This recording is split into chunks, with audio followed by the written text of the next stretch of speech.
It's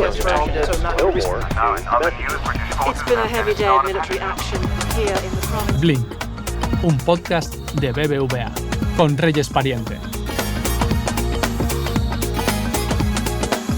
Solemos pensar que nuestro consumo de agua son unos 100-120 litros al día, pero si sumamos todo, en España estaremos más cerca de los 5.000 o 6.000 litros por persona y día. El sector bancario tenemos la responsabilidad de impulsar la transición hacia una gestión hídrica sostenible, mediante la movilización del capital necesario. ¿Sabes realmente cuánta agua consumes cada día? ¿Y qué impacto tiene ese uso en el planeta y en la economía? En este capítulo de Blink ponemos el foco en la huella hídrica, ese consumo invisible que va mucho más allá de abrir el grifo y que condiciona sectores clave como la agricultura, la industria o la energía. Junto a Álvaro Maldonado, responsable de sostenibilidad y estrategia en inmuebles y servicios en BBVA, exploramos por qué entender el uso del agua es ya una cuestión estratégica para empresas, inversores y para nuestro día a día. Porque gestionar mejor este recurso limitado no es solo un reto ambiental, sino una pieza clave del futuro económico. Blink. Hola Álvaro, ¿qué tal? Encantada de que nos acompañes aquí en Blink. Bienvenido. Muchas gracias, Reyes. Un placer estar aquí. Vamos a empezar desde lo más básico, ¿vale? Cuando hablamos de huella hídrica, ¿de qué estamos hablando exactamente? ¿Y por qué debería importarnos? Cuando hablamos de huella hídrica nos referimos en realidad pues, a todo el agua dulce que utilizamos en nuestro día a día, ¿no? Y no solo es la que vemos, como la que sale al abrir el grifo o la ducha, sino también la que no vemos. Uh-huh. Y ahí está realmente lo interesante, porque gran parte de esa agua es lo que llamamos agua invisible. Está, por ejemplo, en los alimentos que consumimos. Reyes, ¿tú sabías que se necesitan aproximadamente 2.400 litros de agua para producir una sola hamburguesa? Pues es impresionante, sincera, ¿verdad? No sabía eso. Y ocurre lo mismo pues con la ropa o incluso con la energía que consumimos. De hecho, solemos pensar que nuestro consumo de agua son unos 100-120 litros al día. Pero si sumamos todo, Uh-huh. Pues en España estaremos más cerca de los 5.000 o 6.000 litros por persona y día. Y esto importa, ¿no? Importa sobre todo por dos razones. Primero, porque el agua es un recurso limitado, aunque a veces no lo entendamos así. Y segundo, porque es un recurso completamente transversal. Sin agua no hay agricultura, no hay industria, no hay energía, es decir, no hay economía. Por eso entender nuestra huella hídrica es el primer paso para poder gestionarla mejor. Una curiosidad. Hay dos términos que suelen generar bastante confusión. ¿Es lo mismo hablar de huella hídrica que de huella de agua? Pues es muy buena pregunta, Reyes, porque muchas veces se usan como si fuera lo mismo, pero en realidad pues no lo son, ¿no? Aunque están muy relacionados. Por un lado, la huella hídrica mide el volumen de agua que utilizamos. Y aquí diferenciamos entre agua verde, ¿vale?, que es el agua de la lluvia, Uh-huh. agua azul, que sería la que extraeremos de ríos o acuíferos, y el agua gris, que está más asociada a la contaminación. Pero cuando hablamos de huella de agua, ahí en el marco de la ISO 14046, Uh-huh. damos un paso más allá. Y no solo miramos cuánto agua usamos, sino que medimos también qué impacto tiene ese uso. Y aquí hay una idea clave. No es lo mismo consumir agua en una zona donde es abundante que en una zona con escasez. No es lo mismo consumir agua en Asturias, por Uh-huh. poner un ejemplo, que consumir agua en zonas más estresadas como Murcia o Cataluña, ¿no? Uh-huh. Por eso se tienen en cuenta factores como la disponibilidad, la calidad del agua o el propio impacto en los ecosistemas. Así que, por simplificarlo mucho, la huella hídrica nos dice cuánta agua usamos y la huella de agua nos dice qué impacto real tiene ese uso. Uh-huh. Y ese matiz es claramente clave para tomar mejores decisiones. Y vamos a bajar esto a tierra. ¿Qué pasa realmente cuando consumimos más agua de la que el sistema puede reponer? Pues ocurre lo que llamamos estrés hídrico. Es decir, estamos utilizando el agua más rápido de lo que la propia naturaleza puede regenerar. Y esto no es algo teórico que me haya inventado yo, ¿no? Esto está pasando ya. De hecho, en España, por ejemplo, se estima que alrededor del 75% del territorio está en riesgo de desertificación. Y me dirás, ¿qué consecuencias tiene, Álvaro, no? Uh-huh. Pues el descenso de los acuíferos, por ejemplo, la intrusión de agua salina en zonas costeras o la propia pérdida de biodiversidad. Pero lo más relevante es que esto ya tiene un impacto económico real.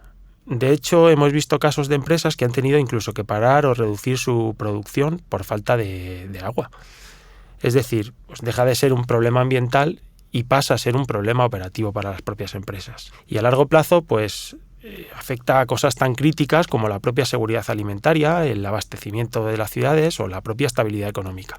Por eso hablamos tanto de gestión del agua, porque no solo es una cuestión ambiental y también pasa a ser una cuestión estratégica, ¿no? ¿Qué papel juega hoy el agua en el mundo de las empresas y la economía?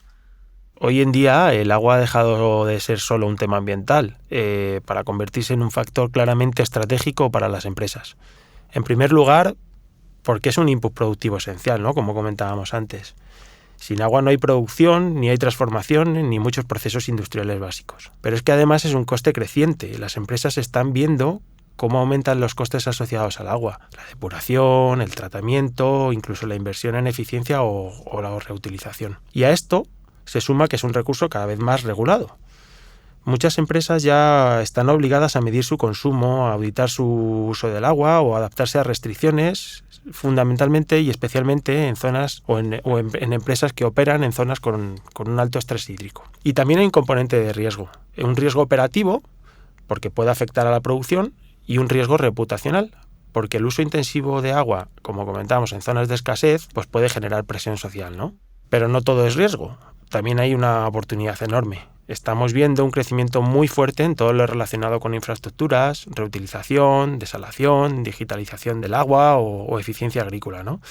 Y aquí hay una tendencia clara. El agua se está convirtiendo en uno de los grandes ejes de inversión de los próximos años. Qué interesante, Álvaro. Oye, y en este contexto, ¿qué papel están jugando los bancos en toda esta transformación? Pues los bancos estamos jugando un papel, diría que clave en 3 frentes. El primero de ellos sería la financiación, donde estamos canalizando capital hacia proyectos que mejoran la gestión del agua, desde infraestructuras hasta eficiencia en empresas o agricultura. El segundo de ellos sería la gestión del riesgo. Cada vez más ayudamos a las empresas a entender su exposición al riesgo hídrico, que es algo que hasta hace muy poco ni siquiera se analizaba en profundidad. Y el tercero de ellos sería el acompañamiento en la transformación. Es decir, estamos ayudando a nuestros clientes a integrar el agua dentro de su propia estrategia. Además, están surgiendo instrumentos específicos, pues como los bonos azules o la financiación vinculada a indicadores de agua. El sector bancario tenemos más bien dicho la responsabilidad de impulsar la transición hacia una gestión hídrica sostenible mediante la movilización del capital necesario. Un compromiso que estamos asumiendo en BBVA con total convicción a día de hoy, ¿no? Vamos a hablar de ese compromiso de BBVA. Vamos a llevarlo a un caso un poquito más concreto. ¿Qué está haciendo BBVA para medir y gestionar su impacto en el agua? Pues en BBVA estamos intentando ir un paso más allá de lo que tradicionalmente se ha hecho en el sector financiero. Estamos siendo, de hecho, pioneros en muchos aspectos. Por un lado, hemos calculado nuestra huella de agua, siguiendo la metodología ISO 14046, lo que nos permite medir no solo el consumo, como comentábamos antes, sino también el impacto en términos de disponibilidad y calidad del agua. En 2024 estamos hablando de una huella aproximadamente de 8,6 millones de metros cúbicos equivalentes. Y además hemos reducido, en el marco de nuestro Plan Global de Coeficiencia, nuestro consumo directo de forma significativa en los últimos años, en torno a un 27% desde 2019 y si lo miramos en términos de intensidad hasta un 36% en consumo por empleado. Pero más allá de esta cifra, lo realmente relevante es el cambio de enfoque. Ya no se trata solo de medir lo que haces dentro de la casa, sino también de entender el impacto que generas a través de tu actividad financiera. Y por eso estamos integrando la huella de agua junto con la huella de carbono, para tener una visión más completa del impacto ambiental y poder acompañar mejor a nuestros clientes en su transición hacia modelos de producción pues más sostenibles y más resilientes. Una cosa, Álvaro, sabemos que reducir a cero es imposible, pero ¿cómo se gestiona lo que uno no puede evitar? Pues tienes toda la razón, Reyes. Llegar a impacto cero en agua es prácticamente imposible. Así que la clave está en cómo gestionamos lo que no podemos evitar. Y ahí es donde entra un cambio de enfoque muy interesante. Pasar de reducir a regenerar. Es decir, no se trata solo de consumir menos, que sigue siendo fundamental, sino de ir un paso más allá y devolver a la naturaleza parte del agua que utilizamos. O, por ejemplo, mejorar los ecosistemas hídricos. Álvaro, ¿y cómo se consigue esto? principalmente financiando y apoyando proyectos de recuperación hídrica. Por ejemplo, iniciativas para detectar y reparar fugas en redes de distribución de agua, o mejorar ecosistemas de depuración con soluciones basadas en la naturaleza, o proyectos de restauración de ríos, humedales o bosques de ribera. Este enfoque se conoce como Water Positive o impacto positivo en agua. Y la idea de fondo pues es bastante potente. No solo minimizar tu impacto, sino contribuir activamente a mejorar el entorno. Al final es un cambio de mindset. Pasamos de hacer menos daño a intentar generar un impacto neto positivo. Y eso abre muchas oportunidades tanto a nivel ambiental como también a nivel económico y social. Desde luego, Álvaro, yo creo que este cambio de mentalidad que comentas es muy importante porque hace que veamos todo desde otro enfoque, ¿no? Uh-huh. Y si alguien nos está escuchando y se pregunta qué puedo hacer yo, ¿por dónde empezar? Bueno, pues empezar es bastante más fácil de lo que parece, ¿no? Porque muchas veces el cambio está en pequeñas decisiones del día a día.